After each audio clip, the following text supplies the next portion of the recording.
Bharat Ratna doctor Babasaheb Ambedkar यांना मानवंदना अर्पित करतो। आजच्या या अतिशय सुंदर कार्यक्रमामध्ये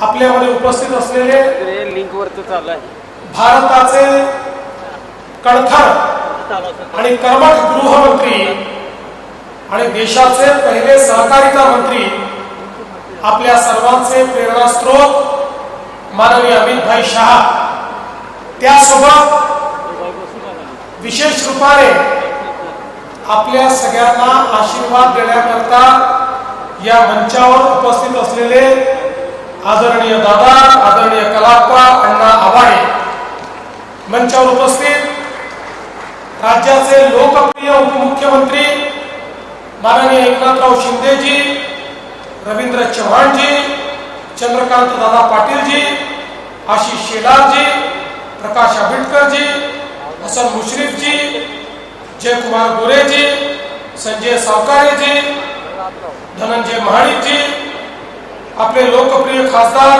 धैर्यशील मानेजी, लोकप्रिय आमदार राहुल आवाडेजी, प्रकाश अण्णा आवाडे, माधुरीताई मिसाळ, त्याचप्रमाणे महापौर उदय रतुंडे, या ठिकाणी उपस्थित अशोकराव माने, त्याचप्रमाणे निरंजन डावखरे, अभिमन्यू पवार, राजेंद्र पाटील येड्रावकर, संजयजी मंडलिक, भाजपचे ज्येष्ठ नेते सुरेशराव हवणकर, स्वप्नील आवाडे, शिवाजीराव पाटील, त्याचप्रमाणे मंचावर उपस्थित राजवर्धन नाईक निंबाळकर, रवींद्र माने, संजय पाटील येड्रावकर, रामकृष्ण बेतार, मंचावरील सर्व मान्यवर आणि या ठिकाणी उपस्थित सर्व माझ्या भगिनी आणि बंधूंनो, आज अतिशय आनंदाची गोष्ट आहे की माननीय देशाचे गृहमंत्री आणि सहकारिता मंत्री अमित भाई शहा हे आपल्यामध्ये उपस्थित आहेत। मी अमित भाईंना सांगू इच्छितो कि इचलकरंजी के जो शासक थे श्रीमंत नारायणराव बाबा साहेब घोरपड़े जी, इन्होंने 1913 में इस इलाके में ग्रामीण कोऑपरेटिव क्रेडिट सोसाइटी की शुरुआत की। विठलराव दाता जी ने 1904 में इचलकरंजी में पहला पावर लूम शुरू किया और श्रीमंत नारायणराव ने उनकी मदद की।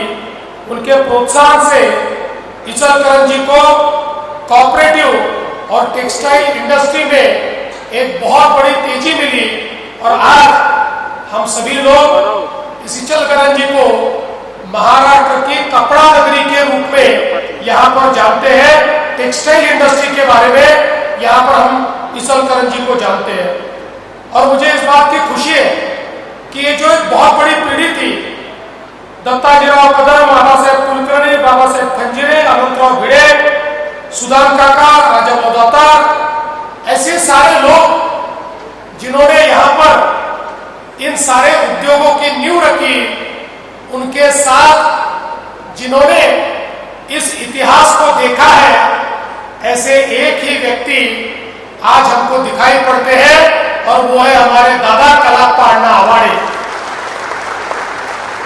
आज हम इनको सहकार क्षेत्र के भीष्म पितामह कह सकते हैं।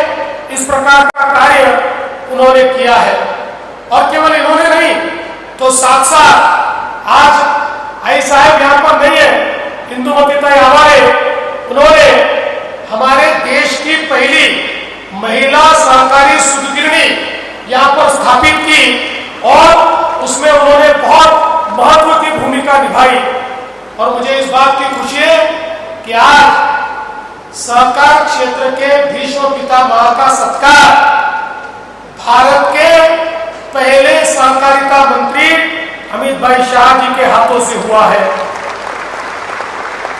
मैं केवल आदरणीय अमित भाई से एक ही वादा चाहूंगा और वो वादा ये है कि 2031 में जब दादा 100 साल पूरा करेंगे तो उनका सत्कार करने के लिए आप वापस यहाँ पर आए। इतना ही एक वादा मैं आपसे चाहता हूं।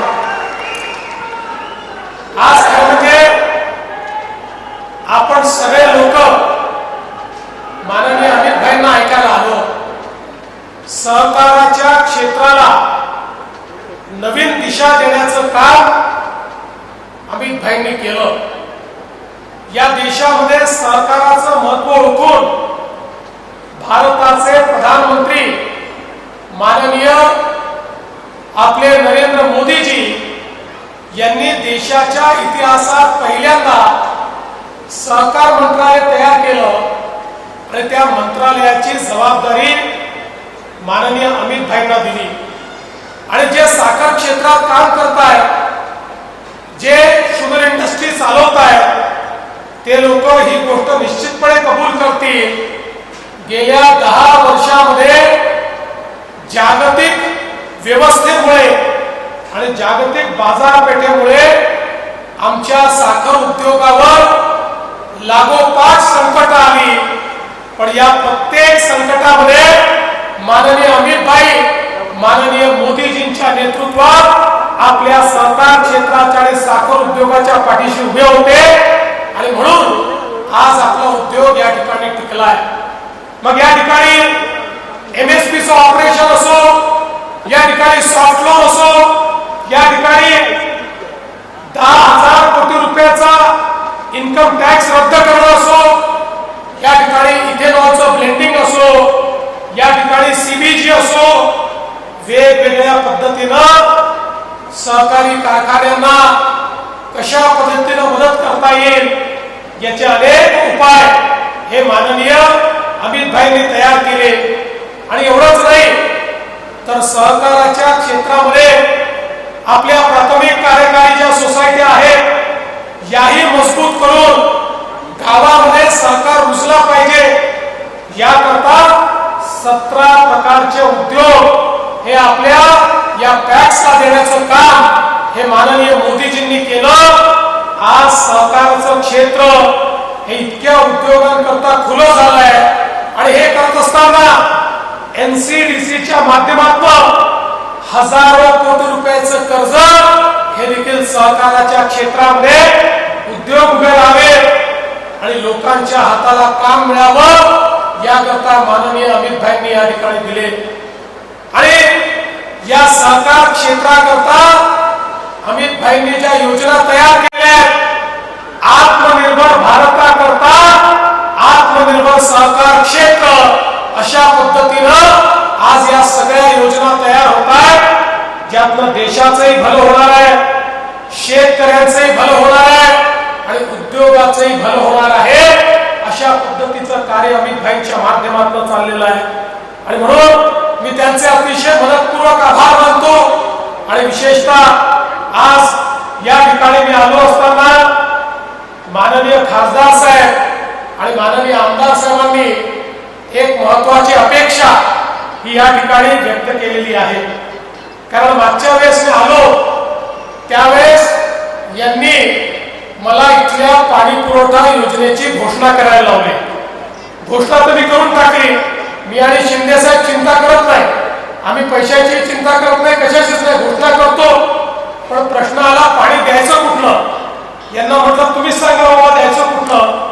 पण मला अतिशय आनंद आहे, रविवारी आमदार साहेब आणि खासदार साहेब हे माझ्याकडे आले आणि त्यांनी माझ्या समोर एक प्रेझेंटेशन केलं. कोणाचाही वाद होणार नाही, कोणाचंही पाणी पळवणार नाही, कोणीही मध्ये येणार नाही, अशी एक नवीन योजना त्यांनी शोधून काढली. शिरोळ तालुक्यातील जुने दानवाड या ठिकाणी ही योजना आता आपण तयार करणार आहोत. आणि म्हणून आजच शिंदे साहेब आणि मी या ठिकाणी आम्ही घोषणा करतो की आपल्या इचलकरंजी शहराकरता पिण्याच्या पाण्याकरता 2051 सालापर्यंत इचलकरंजीला जेवढं पाणी लागेल तेवढं पाणी शिरोळ तालुक्यातील जुने दानवाड इथल्या योजनेतून देण्यात येईल. आणि त्याकरता जेवढा निधी लागेल तो सगळा निधी राज्याचं सरकार या ठिकाणी देईल, हा विश्वास देखील मी आपल्याला देतो. दुसरा विषय जो आपण मागच्या काळात ठरवला होता तो म्हणजे आमच्या इचलकरंजीच्या पॉवर लूमला जर आपल्याला स्वस्त वीज द्यायची असेल तर या ठिकाणी सोलरच्या माध्यमातून आपल्याला ही वीज देता येईल. माननीय मोदीजींनी सोलरच्या संदर्भात खूप मोठं काम केलं आहे. जवळपास 350 मेगावॅट वीज ही आपल्याकडे या ठिकाणी लागते आणि म्हणून याही संदर्भात आम्ही हा निर्णय केला आहे की वेगवेगळे सोलर पार्क तयार करून आपल्या इचलकरंजीच्या पॉवरलूम करता या ठिकाणी आम्ही ही वीज देणार आहोत, जेणेकरून एकदा जर ही वीज आली तर पुढचे 25-30 वर्ष स्वच्छ वीज देखील मिळेल आणि विजेचे भाव कधीच वाढणार नाहीत. त्यामुळे आमच्या पॉवरलूम समोर जो सगळ्यात महत्वाचा प्रश्न असतो तो प्रश्न देखील आपल्याला सोडवता येईल. आज मी एवढंच सांगतो की खऱ्या अर्थानं आपले अमित भाई या ठिकाणी आले आहेत. त्यांना ऐकण्याकरता आपण सगळे या ठिकाणी आहोत. आम्ही तर सातत्याने आपल्यामध्ये येत असतो, पण एवढंच सांगतो, ज्या प्रकारचं प्रेम आणि ज्या प्रकारचा विश्वास वारंवार इचलकरंजी शहराने महायुतीवर दाखवला आहे, तेवढ्याच भक्कमपणे आम्ही देखील शहराच्या पाठीशी उभं राहू हा विश्वास आपल्याला देतो आणि माझं बोलणं संपवतो. धन्यवाद. जय हिंद, जय महाराष्ट्र. धन्यवाद फडणवीस साहेब. यानंतर